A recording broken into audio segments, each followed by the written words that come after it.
ये कहानी है मदर वर्ल्ड की, एक ऐसा सल्तनत जिसके कदमों तले सैकड़ों दुनिया अपनी जान की भीख मांगते हैं, जहां सदियों से शाही खानदान एक के बाद एक अपनी जलवा दिखाते आए हैं। लेकिन जैसा कि आपको पता है, हम इंसानों की फितरत है हमेशा ऊपर की तरफ देखना। हाँ, बस कुछ ठरकी लोगों को छोड़कर, जिसके चलते हमारे अंदर ताकत की भूख बढ़ती जाती है। जितना मिले उतना कम है। मदर वर्ल्ड के आखिरी राजा आथेंडर भी ठीक इसी तरह के राजा थे, जिनकी बेटी ईसा के राज्याभिषेक के दौरान सल्तनत के कुछ ताकत के भूखे लोगों ने पूरे के पूरे शाही खानदान को मिटा दिया। जिन्होंने मदर वर्ल्ड के सामने अपने घुटने टेके थे, वो राजा की ना होने की वजह से बागी हो गए। जगह जगह विद्रोह होने लगा। 100 बात की एक बात, सल्तनत की डोर ढीली पड़ गई और इसी मौके का फायदा उठाकर मदर वर्ल्ड सल्तनत के एक बहुत ही खतरनाक कमांडर बेलिसेरियस, जिसके लिए जंग किसी मासूका से कम नहीं है, उसने तख्त हथिया लिया और कोई भी बागी उसके खिलाफ बगावत ना कर सके। इसीलिए उसने सन की एडमिरल नोबेल के हाथों उस जहाज को सौंप दिया जिसके सामने आज तक कोई भी सेना नहीं टिक पाया, जिस जहाज के बलबूते पे मदर वर्ल्ड ने आज तक हजारों दुनिया को तबाह किया है। एडमिरल नोबेल को बस एक ही मकसद दिया गया है और वो है बागियों की नेता डेब्रा ब्लैडएक्स और उसके भाई डैरियन को पकड़ना, चाहे कीमत कितनी ही बड़ी क्यों ना हो। ये थी इस कहानी के अतीत की कहानी, जिस कहानी को समझने के लिए आपको इस कहानी के बारे में जानना बहुत ही जरूरी था। खैर छोड़िए, ये अतीत की बात है और हम इसे ज्यादा नहीं चाटेंगे, क्योंकि अब वक्त है कहानी के ऊपर की तरफ जाने का, जिसके निचले हिस्से में 5 साल गुजर चुके हैं। यानी वही अतीत की कहानी जिसको हम ना चाटने की वादा करते हैं। पर इतने सालों में भी एडमिरल नोबेल बागियों को नहीं ढूंढ पाया और अंतरिक्ष में टहलते टहलते वो वेल्ड के एक छोटे से गांव में पहुंचते हैं, जिसे देखकर गांव वालों के रोंगटे खड़े हो जाते हैं, क्योंकि मदर वर्ल्ड के जहाज मतलब तबाही के अलावा कुछ नहीं। नोबेल उन्हें बताता है कि उसे अनाज चाहिए। बागियों के दल उनके अनाज भंडार पर हमला कर रहे और अब उनके पास बहुत कम अनाज बचा हुआ है। और जैसा कि आपको पता है, अनाज के बिना कोई भी सेना बेकार है। पहले पेट पूजा, बाद में काम पूजा। नोबेल ये भी बताता है कि वो हर एक अनाज के बाजार से 3 गुना ज्यादा पैसे देगा, पर गांव के सरताज सिनरी उन्हें ये बोलकर मना कर देता है कि वो बस मुश्किल से अपने लिए अनाज उगा पाते हैं। इस बात से नोबेल बस थोड़ा सा गुस्सा होता है, क्योंकि यहाँ पर आते वक्त उसे लगा था कि यहाँ की जमीन उपजाऊ है। जब नोबेल की संदेह और भी गहरा होने लगता है, तो इसी गांव का एक बंदा गुनार ये कह देता है कि उनके पास इतने अनाज है कि वो उन्हें आराम से दे सकते हैं, जबकि सिनरी के साथ कोड़ा ने भी उसे ऐसा करने से मना किया था। इस बात से सिनरी गुनार पर भड़क जाता है और नोबेल की संदेह यकीन में बदल जाता है और बस सबके सामने सिनरी की सर फोड़ देता है, यहाँ तक कि उसकी बीबी को भी मार दिया जाता है। एडमिरल उन्हें धमकाता है कि वो 10 हफ्ते बाद दोबारा वापस लौटेगा और तब तक उसके अनाज तैयार होने चाहिए। वो इतने अनाज की मांग करता है जिसे गांव वालों की सरवाइव करना भी मुश्किल हो जाएगा। पर इस सन की एडमिरल को कौन समझाए? हम तो नहीं समझाने वाले, लेकिन आप कोशिश कर सकते हैं। नोबेल यहाँ से जाने से पहले अपनी एक छोटी सी टुकड़ी गांव वालों के लिए छोड़कर जाता है, ताकि गांव वाले अपनी हद में रहें। इनमें से एक रोबोट भी होता है जिसका नाम है जिमी, जो मैकेनिकस मिलिटेरियम का हिस्सा है, जिसे डिजाइन किया गया था मदर वर्ल्ड की शाही खानदान की सुरक्षा के लिए, जो लड़ना बखूबी जानते हैं, लेकिन राजा की हत्या के बाद अपनी हथियार डालकर पूरी तरीके से शांति प्रिय हो चुके हैं, एकदम पीसफुल, जिसकी वजह से मार्कस नाम का एक सोल्जर उसे तंग करने लगता है। पर जिमी उस पर जरा सा भी पलटवार नहीं करता, लेकिन सिपाही एरिस मार्कस को रोकने की कोशिश करता है। इस बात से मार्कस भड़क जाता है, लेकिन टीम के लीडर आने की वजह से मामला वहीं पर रुक जाता है और ये सब दूर खड़ी एक लड़की सैम देख रही होती है, जिसके साथ मार्कस पहले ही बदतमीजी कर चुका है। निर्देश के मुताबिक जिमी अपनी मुंह धोने के लिए जाता है, जिसके बाद वो नदी के किनारे चुपचाप बैठ जाता है। तभी उसके पास सैम आती है और वो उसे पोंछने के लिए कपड़ा देती है।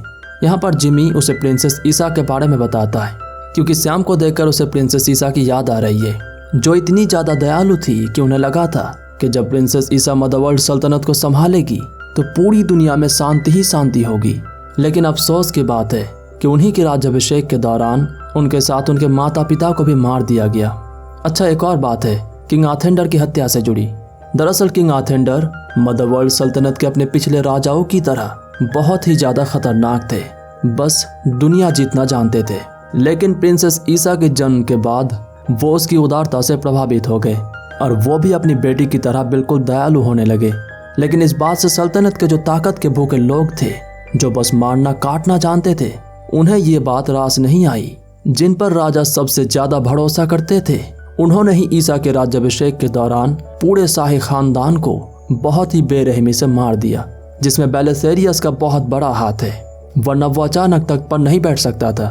खैर, इसे भी छोड़ दीजिए क्योंकि ये भी अतीत की बात है और हमने वादा किए थे कि हम अतीत की बात को इतना ज़्यादा नहीं चाटेंगे। और वैसे भी गड़े मुर्दे उखाड़ के तो कोई फ़ायदा है नहीं। वैसे सच बताए तो हमें श्याम से कुछ सीखना चाहिए। जब तक हम अतीत की बातें कर रहे थे, उसने एक अच्छी सी फ्लावर की क्राउन बनाकर जिमी को पहना दिया, और हम हैं कि अतीत को जख्मों की तरह चाटते ही जा रहे। हम इंसान अपनी हरकतों से बाज नहीं आते।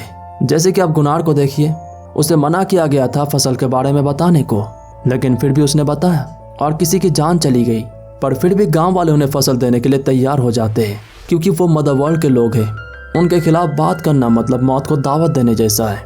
वो बस मदर वर्ल्ड के रहम व करम पर जिंदा रहना चाहते हैं। उनकी ये सब बातें सुनने के बाद कोड़ा इस गांव को छोड़कर जाने की तैयारी करने लगती है, क्योंकि वो मदर वर्ल्ड को जानती है, उनकी रग रग से वाकिफ है। वो कभी भी किसी पर रहम व करम नहीं करते। मदर वर्ल्ड की नज़र जिस पर भी पड़ा वो बर्बाद हो चुका है, यानी ये गांव भी उसी बर्बादी की बहुत करीब है। पर हैगन उसे समझाता है कि उसे गांव वालों को इस मुसीबत में छोड़कर नहीं जाना चाहिए। जब उसे मदद की जरूरत थी तो इसी गांव वालों ने उसे सहारा दिया, उसे अपना लिया। हैगन उसे ये सब इसलिए कह रहा होता है क्योंकि कोड़ा इस गांव की नहीं है, उसकी भी एक बहुत ही भयानक और खतरनाक अतीत है। तो चलिए दोबारा गड़े मुर्दे उखाड़ते हैं। कोड़ा जब 9 साल की थी तब उसकी प्लैनेट पर बेलिसेरियस मदर वर्ल्ड की तरफ से हमला किया था। हमने बताया था ना, बेलिसेरियस खतरनाक है, जिसके लिए जंग किसी मासूका से कम नहीं है। वो इतनी ऊंची पद पर होने के बावजूद खुद मैदान जंग में उतरकर दुश्मनों का सफाया करता है। दुश्मनों के खून से अपने आप को रंगने में उसे बड़ा मजा आता है। और कोड़ा के प्लैनेट पर भी ठीक उसने ऐसा ही किया था। इस प्लैनेट की सारे जिंदा जीव, चाहे वो इंसान हो या जानवर या कोई एलियन, सबको मारने के बाद, यहाँ तक कि कोड़ा के माता पिता को मारने के बाद, आखिरकार उसका सामना कोड़ा से होती है। वो छोटी सी बच्ची उस पर बंदूक तान देती है, पर बेलिसेरियस उसे कुछ नहीं कहता, बल्कि खुद उसकी बंदूक को पकड़कर अपने आप पर तान देता है और कोड़ा को उकसाता है ताकि वो ट्रिगर दबाए। कोड़ा ट्रिगर दबाती है पर गोली नहीं चलती, और पता नहीं क्यों जो मैदान जंग में अपने दुश्मनों को कभी भी जिंदा नहीं छोड़ता, जिन हाथों ने हजारों सर कलम किए हैं, उन्हीं हाथों से वो कोड़ा को अपने साथ ले जाता है। अगले 9 सालों तक वो अपनी ही देख रेख में कोड़ा को मदर वर्ल्ड की तरफ से लड़ने के लिए तैयार करता है, यहाँ तक कि बेलिसेरियस उसे अपनी बेटी के रूप में स्वीकार कर लेता है और उसे एक नया नाम देता है, अर्थीलियस। उसकी काबिलियत की वजह से उसे कमांडर बना दिया जाता है, जो अपने नेतृत्व में मदर वर्ल्ड की तरफ से ऐसे कई सारे प्लैनेट्स को जीत लेती है जिन्हें आज तक मदर वर्ल्ड अपने कब्जे में नहीं कर पाया था।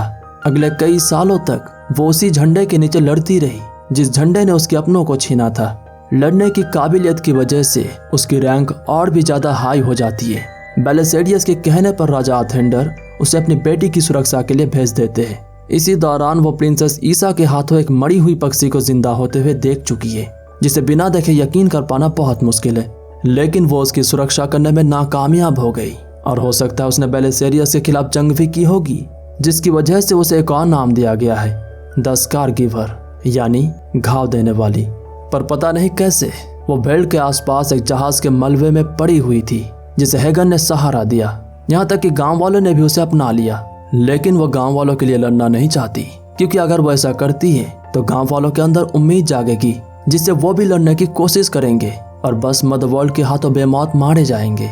और ना ही उसे खुद मरने का कोई शौक है, इसीलिए वो यहाँ से जाने की तैयारी में है। तभी उसे श्याम की चीखें सुनाई देती है, जिसके साथ मार्कस दोबारा बदतमीजी करने की कोशिश करता है। सिपाही एरिस उन्हें रोकने की कोशिश करता है, पर वो बेचारा अकेला उनके सामने कमजोर पड़ जाता है। सबसे घटिया बात तो ये है कि कमांडर भी मार्कस की ही साथ देता है, और जब सभी अपने हवस बुझाने के फिराक में होते हैं, तभी कहानी की मेन कैरेक्टर अपने अतीत को अपना लेती है और अकेले ही उन सबको धूल चटा देती है। हाँ, थोड़ा बहुत सिपाही एरिस ने भी मदद की है और हम इस बात को नकार नहीं सकते, लेकिन आखिर में कमांडर श्याम को अपने कब्जे में कर लेता है और वो कोड़ा को धमकी देता है कि अगर वो पीछे नहीं हटी तो श्याम तो गई समझो। और इसी तनाव के माहौल में यहाँ पर जिमी आता है। कमांडर उसे कोड़ा के साथ सिपाही एडिस को गोलियों से छल्ली कर देने के लिए कहता है। जिमी बंदूक तो उठाता है, पर सिर्फ ऐसे ही बंदूक पकड़कर वो कमांडर की खोपड़ी खोल देता है, क्योंकि वो एक सेंटियन रोबोट है जिसे सही और गलत का पहचान अच्छे तरीके से आता है, कम से कम इन घटिया सिपाहियों से तो कई गुना ज्यादा। और श्याम के साथ तो उसका गहरा रिश्ता है ही, पर यह सब हो जाने के बाद वो यहाँ से चला जाता है। गांव वालों को भी इस घटना के बारे में पता चल जाता है। और सोचिए, जब 10 हफ्ते बाद एडमिरल वापस लौटेगा और उसे पता चलेगा कि उसके सोल्जर्स को मार दिया गया है, तो इन गांव वालों के साथ क्या हो सकता है। जी हाँ, बिल्कुल सही समझे, वही होगा जो मदरवर्ल्ड करना जानता है, तबाही। उन्हें अपने लिए कुछ तो इंतजाम करना ही पड़ेगा। कोड़ा इस काम में उनकी मदद करने के लिए तैयार हो जाती है और हैगन उसे उसके साथ मिली वो बंदूक लौटा देता है जो उसी के साथ जहाज के मलबे में पड़ी हुई थी। पर बंदूक के अलावा उसे चलाने वाले भी चाहिए, चाहे वो मदरवर्ल्ड के खिलाफ काम करने वाले बागी ही क्यों ना हो। पर पहला नंबर आता है महान जनरल टाइटस की, जो पहले तो मदरवर्ल्ड के लिए काम करता था, लेकिन सराओ के जंग के दौरान उसने अपनी ही सेना को मदरवर्ल्ड के खिलाफ खड़ा कर दिया। लेकिन मदरवर्ल्ड के सामने टिकना इतना भी आसान नहीं है और अब बेचारा अपनी पहचान छुपाकर कहीं ना कहीं छुपा हुआ है। बस हमें उन्हें ढूंढना है। कोड़ा गुनार को भी अपने साथ ले लेती है, क्योंकि इससे पहले की फसल उसने ब्लड एक्सेस को बेचा था। गुनार उस इंसान को जानता है जिसने उसके साथ ब्लड एक्सेस की डील करवाया था, जिसके जरिए वो ब्लड एक्सेस तक पहुंचना चाहते हैं। अब उनकी सफर की शुरुआत हो चुकी है, उन जाबाज योद्धाओं की खोज में जो मदरवर्ल्ड के खिलाफ उनकी इस जंग में साथ देंगे। कुछ देर बाद एक दूर दराज इलाके में कुछ बाउंटी हंटर्स जो बेलिसेरियस के लिए काम करते हैं, वो एक आदमी को अपने साथ ले जा रहे होते हैं। और ये दरअसल वही आदमी है जिसके साथ उन्हें मिलना था, जो ब्लड एक्सेस का ठिकाना जानता है। हालांकि ये आदमी उनके हाथ से निकल चुका है, लेकिन गुनार को यह बताया गया था कि ब्लड एक्सेस सरन नाम की ग्रह पर लेविटिका राजा की शरण में है। फिर वो दोनों एक सराय खाने में जाते हैं जहां एक से बढ़कर एक नमूने भरे पड़े हैं, जिनमें से एक पैसों के बदले गुनार के साथ थोड़ी मस्ती करना चाहता है। पर कोड़ा उसे मारकर यहाँ से भगा देती है, जिसके बाद वो यहाँ मौजूद लोगों से जनरल टाइटस की पता पूछती है। ज्यादातर लोगों को तो नहीं पता, पर यहाँ पर मौजूद एक छोटा सा भाई साहब जिसने एक इंसान को अपने कब्जे में कर रखा है, वो बताते हैं कि आखिरी बार किसी ने जनरल टाइटस को पोलक्स की कोलिशिया में लड़ते हुए देखा था। आप उसे किसी तरह की रेसलिंग मैच कह सकते हैं। ये पिद्दू भाई साहब एक और बात बताते हैं कि आखिरी बार जिसने जनरल टाइटस को ढूंढते हुए गया था, वो बेचारा कभी लौटा ही नहीं। जनरल टाइटस ने उसकी सर कलम करके कोलिसियम की दीवार पर टांग दिया था। तो बस टाइटस भैया जी से बस थोड़ी सी सतर्क रहने की जरूरत है। कुत्ते की दुम कभी सीधी नहीं होती। जैसे कि आप इस नमूने को देख लीजिए, एक बार पी ले गए तो दोबारा भाड़े के टट्टू ले आए। कोई बात नहीं, ये भी पी ले जाएंगे। और बस कोड़ा को छेड़ते ही शुरू हो जाती है। लेकिन आखिर में एक अनजान आदमी जिसका नाम है काई, वो इस नमूने को मारने में उनकी मदद करता है। यहाँ तक कि काई कोड़ा की भरोसा जीतने की कोशिश करता है, उन्हें यकीन दिलाता है कि वो उनकी मदद करना चाहता है।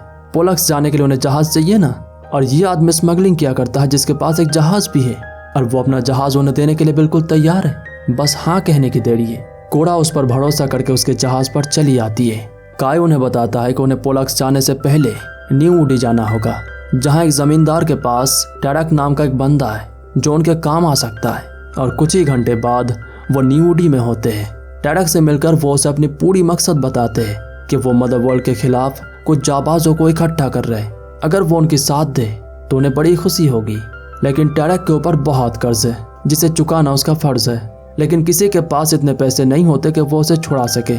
पर जमींदार उन्हें एक ऑफर देता है कि अगर टैरक उस खतरनाक बड़ी सी पक्षी की सवारी करने में कामयाब हो जाए तो वो उसे आजाद कर देगा, जिस पक्षी को इतने दिनों तक कोई भी काबू नहीं कर पा रहा था। टैरक बस कुछ ही मिनटों में उसकी सवारी कर लेता है, यहाँ तक कि वो उसे अपनी दोस्त बना लेता है और वादे के मुताबिक जमींदार उसे आजाद कर देता है। पर जब जमींदार उसकी सवारी करने की कोशिश करता है तो पक्षी को यह पसंद नहीं आता और वो उसे मार डालता है, जिसके बाद टैरक कोड़ा और उसके बाकी साथियों के साथ निकल जाता है। काई कोड़ा को बताता है कि वो एक और जाबाज योद्धा को जानता है जो उनके काम आ सकता है। उसके कहने पर वो सभी डैगस नाम के एक कोबाल्ट माइनिंग प्लैनेट पर जाते हैं, जहां उनकी मुलाकात नेमेसिस से होती है, जिसके अंदर कुछ मैकेनिकल पार्ट्स है और वो एक बहुत ही खतरनाक तलवारबाज है। और सबसे जरूरी बात कि उसे मदरवर्ल्ड से सख्त नफरत है, क्योंकि मदरवर्ल्ड की वजह से उसने अपनों को खोया। यहाँ पर एक औरत नेमेसिस से मदद मांगती है, जिसकी बच्चे को एक मकड़ी जैसा दिखने वाला एलियन ने उठा लिया है, जिसकी नाम है हरमाडा। नेमेसिस उससे बात करने की कोशिश करती है। वो उसके दर्द को समझ सकती है, क्योंकि उसने भी मदरवर्ल्ड की वजह से बहुत तकलीफें झेली है। लेकिन हरमाडा को ऐसा नहीं लगता। उसके हिसाब से मदरवर्ल्ड की माइनिंग की वजह से इस ग्रह की वायुमंडल पूरी तरीके से खतरनाक हो चुका है, जिसकी वजह से उसके बच्चे जन्म नहीं ले पा रहे। इसीलिए उसे इंसाफ चाहिए। लेकिन इंसाफ और इंतकाम में बहुत फर्क होता है। इसमें इस छोटी सी बच्ची की क्या गलती है? नेमेसिस यही बात उसे समझाने की कोशिश करती है, पर हरमडा बिना सोचे समझे उसके साथ लड़ाई करने लगती है। और हमने बताया था ना कि वो एक बहुत ही खतरनाक तलवारबाज है, और बस हरमडा को ना चाहते हुए भी उसे मारना पड़ता है। अब नेमेसिस भी उनके साथ है, वो खतरनाक तलवारबाज जो अपने एक ही वार से आपके साथ हमारी भी गर्दन उड़ा सकती है। लड़ाई के बाद नेमेसिस एक बात कहती है जो हमें बहुत पसंद है, और वो ये है, अगर आप बदले की आग में जलेंगे तो इसी की तरह किसी गलियों में बेमौत मारे जाएंगे। आखिरकार वो सब महान जनरल टाइटस को ढूंढते हुए पोलक्स पहुंच ही जाते हैं, जहां कोलिसियम की छोटी सी गली में नशे में टल्ली महान जनरल टाइटस आराम फरमा रहे। जी हाँ, यही है महान जनरल टाइटस। वैसे आपकी तरह हमें भी लगा था कि इसमें तो जनरल की जी भी नहीं है, पर यही है महान जनरल टाइटस, जिसकी लड़ाई की कहानियां इस कहानी में बहुत फेमस है। बस सर्जी को थोड़ी चकाचक करने की जरूरत है। अब ये सब हो जाने के बाद कोड़ा जनरल टाइटस को मदर वर्ल्ड के खिलाफ खड़ा करने की कोशिश करती है, पर जनरल टाइटस को इन सब बातों से कोई फर्क नहीं पड़ता, क्योंकि उसे आज भी इस बात का पश्चाताप है जब उसने मदर वर्ल्ड के सामने सरेंडर किया था तो उसके सारे सिपाहियों को मार दिया गया था। लेकिन अगर वो सरेंडर नहीं करता तो हो सकता है वो मदर वर्ल्ड के खिलाफ लड़ते हुए मर जाते, जो कि सम्मान की बात है। लेकिन उसके सरेंडर करने की वजह से उसके सारे सिपाही मारे गए, और ये बात उसे आज भी सताता है। पर कोड़ा उसे समझाती है कि अगर उसे इसी बात का पश्चाताप है तो क्यों ना वो उनके साथ मदर वर्ल्ड के खिलाफ खड़ा हो जाए, जिससे वो मदर वर्ल्ड के खिलाफ वो जंग छेड़ेंगे जिसके बारे में आज तक किसी ने सोचा भी नहीं होगा। आखिरकार जनरल टाइटस अपनी पुरानी फॉर्म में वापस आ जाते हैं, और अब वो उनके साथ जुड़ने के लिए बिल्कुल तैयार है। उधर हमें बहुत दिनों बाद किंग्स गेज यानी उस जहाज को दिखाया जाता है जिसे ड्रेडनॉट भी कहा जाता है, जो आज तक किसी भी जंग में नहीं हारा, लेकिन आज वो किसी सन की एडमिरल के हाथों में है, जिसके पास अभी एक आदमी को लाया गया है जो ब्लड एक्सेस का ठिकाना जानता है। नोबेल उससे वादा करता है कि अगर वो उसे ब्लड एक्सेस के ठिकाना बता दे तो वो उसे जिंदा छोड़ देगा। अपनी जान बचाने के लिए वो आदमी उसे ब्लड एक्सेस की ठिकाना बता देता है कि वो लेविटिका राजा के शरण में शरण नाम के ग्रह पर है। अपने वादे के मुताबिक नोबेल को उसे छोड़ देना चाहिए था, लेकिन बेचारा ठहरा बहुत बड़ा सनकी, जिसके चलते वो अपनी वादा तोड़कर उस आदमी को मार देता है। और ये मारने की तरीका भी थोड़ा कैजुअल है। इससे स्पाइनल कॉर्ड टूटने की वजह से बस कुछ ही सेकंडों में मौत हो जाती है।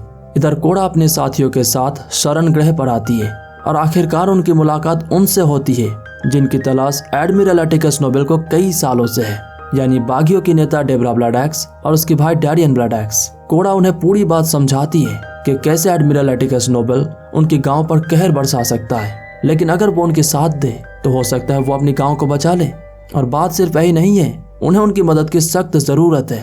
पर डेब्रा ब्लैडएक्स को उनकी इन सब बातों से कोई फर्क नहीं पड़ता, क्योंकि अगर वो ऐसे काम में उनकी मदद करेंगे तो वो मदर वर्ल्ड के नजर में आ जाएंगे। और इतने दिनों तक वो छुप छुप कर अपनी काम को अंजाम देते आ रहे, चाहे वो छोटी हो या बड़ी। और सबसे बड़ी बात कि वो किंग्स गेट से टकराने की बात कर रहे, जिस जहाज और उसमें बैठे लोगों ने आज तक सैकड़ों दुनिया जीता है। लेकिन डैरियन उनकी मदद करने के लिए तैयार हो जाता है, क्योंकि उसे लगता है कि एक समय पर उनकी भी हालत ठीक उन्हीं की तरह थी। वो भी मदर वर्ल्ड के खिलाफ मदद के लिए दरबदर के ठोकरे खा रहे थे, और कहीं ना कहीं उसे इस बात का पश्चाताप भी है, क्योंकि पिछले साल की फसल गुनार ने उन्हें बेचा था, जिनके साथ मदर वर्ल्ड की 36 का आंकड़ा है। और ये बात नोबेल की कानों तक पहुंच चुकी है, यानी गुनार की गांव उन्हीं की वजह से आज खतरे में है, और वो उनकी बर्बादी की वजह नहीं बनना चाहता, इसीलिए वो उनकी मदद करने के लिए तैयार हो जाता है। पर यह काम बहुत ही रिस्की है, इससे वो मदर वर्ल्ड की नजर में आ सकते हैं, इसीलिए वो अपने साथियों से उनकी मर्जी पूछता है, जिनमें से मिलियस के अलावा कुछ लोग उसकी मदद करने के लिए तैयार हो जाते हैं।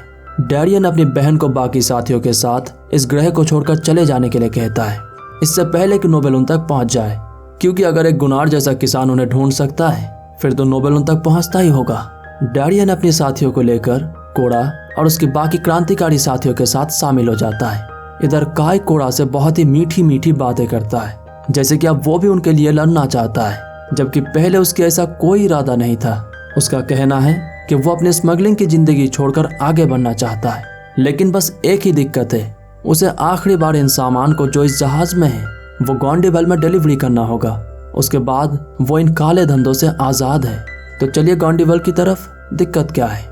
लेकिन उससे पहले अपनी थोड़ी सी नज़र एडमिरल एटिकस नोबेल पे भी डाल देते हैं, जो फिलहाल शरण प्लैनेट को तबाह करने में व्यस्त थे, क्योंकि लेविटिका ने उन बागियों को अपने ग्रह पर पनाह दिया जिनके साथ मदर वर्ल्ड की 36 का आंकड़ा है। हालांकि वो मदर वर्ल्ड के सामने मच्छर के बराबर भी नहीं है, लेकिन मदर वर्ल्ड के हिसाब से दुश्मन चाहे छोटा हो या बड़ा, उसका खत्म होना बहुत ही जरूरी है, और साथ में उन लोगों का भी जो उनकी मदद करते हैं। इसीलिए तो किंग्स गेज एडमिरल नोबेल के हाथों में है। उसकी बस एक ही बात अच्छी है, चाहे दुनिया इधर की उधर क्यों ना हो जाए, पर वो मदर वर्ल्ड की वफादार है, जिसके लिए वो किसी भी हद तक जा सकता है। जैसे कि आप यहाँ पर देखिए, वो राजा लेविटिका को मारने के बाद किंग्स गेज को निर्देश देता है कि वो इस पूरे प्लेनेट को तबाह कर दे, जबकि यहाँ पर लाखों जिंदगियां हैं। पर इन सब के बावजूद उसे ब्लड एक्सेस नहीं मिले, पर उसका भी इंतजाम हो चुका है। एक सिपाही उसे बताता है कि वो जल्दी उन तक पहुंचने वाले हैं। तो चलिए तब तक हम गॉन्डिवल घुमाते हैं। यहाँ पर काय उन्हें कुछ बॉक्सेस उतारने के लिए कहता है, जिसके बाद वो एक बाउंटी हंटर के साथ कुछ बातचीत करता है, जिसे देखकर कोड़ा को उस पर थोड़ी सी संदेह होने लगता है। तभी नोबेल की सेना ब्लड एक्सेस की जहाज को उड़ा देते हैं। अब इससे पहले वो इस हमले को संभाल पाते, वो बॉक्सेस उन हथियार में बदल जाते हैं जिनके जरिए मदर वर्ल्ड अपने दुश्मनों को पकड़ कर रखता है, और वो एक एक करके सभी को पकड़ लेते हैं जिनके सर पे मदर वर्ल्ड की तरफ से इनाम है। यानी काय ने उन्हें धोखा दिया है। उसकी कोई शौक नहीं था उनकी इस क्रांतिकारी गैंग का हिस्सा बनने का, बल्कि उसने कोड़ा के जरिए उन सभी लोगों को इकट्ठा किया जिनके सर पे मदर वर्ल्ड की तरफ से बहुत इनाम है। उसे बस अपने पैसों से मतलब है। और आखिरकार हमारे एडमिरल नोबेल भैया जी आ ही जाते हैं, जो एक एक करके सभी को पहचान जाते हैं उनके पिछले कारनामों की वजह से, खासकर कोड़ा को, या यूं कहे तो आर्थीलियस को, जिसके सर पे सबसे बड़ा इनाम है और जो बेलेसेडियस के लिए सबसे खास है। जब काय का इससे भी मन नहीं भरता तो वो गुनार को कोड़ा को मारने के लिए मजबूर करने की कोशिश करता है, पर यह पासा उसी पर उल्टा पड़ जाता है। गुनार उसी को मार देता है। इस दौरान कोड़ा आजाद हो जाती है और आखिरकार उसे नोबेल को खत्म करने का मौका मिल जाता है। उधर गुनार नेमेसिस को आजाद कर देता है और नेमेसिस बाकी सभी को, और उनके बीच जंग छिड़ जाती है जिसका हमें कब से इंतजार था। इस दौरान कोड़ा के दल उन पर हावी होने लगते हैं। ये देखकर नोबेल पायलट को निर्देश देता है और पायलट निर्देश के मुताबिक ब्लड एक्सेस की कई सारे जहाज को उड़ा देता है, जिसमें डैरियन के कई सारे पायलट्स मारे जाते हैं। यह देखकर डैरियन अपने आप को रोक नहीं पाता और अपनी जान की परवाह ना करते हुए भिड़ जाता है उस पायलट से। इस दौरान पायलट उसे कई बार गोली मारता है, लेकिन आखिरकार वो उस पायलट को मारने में कामयाब हो जाता है, पर उसकी भी हालत बहुत खराब है। लेकिन मरने से पहले वो इस जहाज को अपने साथ ले डूबता है, जो ड्रेडनॉट यानी किंग्स गेज के सामने बस एक छोटा सा बच्चा है। और इसी तबाही के दौरान कोड़ा बढ़ चलती है एडमिरल नोबेल की तरफ, जिसके बाद उन दोनों के बीच एक प्लेटफॉर्म के ऊपर एक घमासान लड़ाई होती है, जिसमें दोनों ही एक दूसरे पर हावी हो रहे होते हैं, खासकर नोबेल। नहीं, तभी तो वो एडमिरल है, लेकिन कोड़ा भी कम थोड़ी है। वो नोबेल की लाठी के साथ उसके हाथ पैर तोड़कर प्लेटफॉर्म से नीचे फेंक देती है और एडमिरल एटिकस नोबेल वही मारा जाता है। उनकी ये छोटी सी जीत आने वाली नई कल की शुरुआत है, जिसके लिए वो अपनी जान की बाजी तक लगा सकते हैं। लेकिन अब उन्हें अपने घर वापस आना है, वेल्ट के वही छोटी सी गांव जिसके लिए उन्होंने इतने पापड़ बेले। जहां फसल की देखभाल कर रहा जिमी उन्हें वापस आते हुए देख रहा होता है। उधर अंतरिक्ष में मदर वर्ल्ड के जहाज नोबेल को किंग्स गेज में वापस लाते हैं, जहां टेक्नीशियंस उसमें कुछ ट्यूब फिट करके एक लिक्विड के अंदर डाल देते हैं, जहां पता नहीं कैसे उसकी मुलाकात बेलेसाडियस से होती है। नोबेल उन्हें बताता है कि उसे आर्थीलियस मिल चुकी है, जिसकी उन्हें कब से तलाश थी। लेकिन क्या यह बेलेसाडियस के लिए खुशी की बात है कि उसकी बेटी आर्थीलियस बागियों के साथ मिल चुकी है? बिल्कुल भी नहीं। यह सुनकर नोबेल आर्थीलियस की गर्दन बेलेसाडियस के हाथों में रखने की वादा करता है, पर बेलेसाडियस ऐसा नहीं चाहता। चाहे बगावत को रोकने के लिए उसे सारे बागियों की सर कलम करना ही क्यों ना पड़े, लेकिन वो आर्थीलियस को जिंदा वापस चाहता है ताकि वो खुद संसद के सामने उसे लटका सके, और उसे पकड़ने की जिम्मेदारी वो नोबेल को देता है। लेकिन अगर नोबेल ऐसा करने से नाकामयाब होता है तो बेलेसाडियस का वादा है कि वो नोबेल को बड़े बाजार में इतनी दर्दनाक मौत देगा कि उसके चीखों से दीवारें तक चटक जाएंगे। इस धमकी के साथ बेलेसाडियस उसे उसके शरीर में वापस भेज देता है और एडमिरल एटिकस नोबेल बिल्कुल तैयार है अपनी सन की पनाह की सारे हदों को पार करने के लिए। उम्मीद करते हैं ये कहानी आपके दिल के किसी छोटे से कोने में अपनी जगह बना पाई होगी।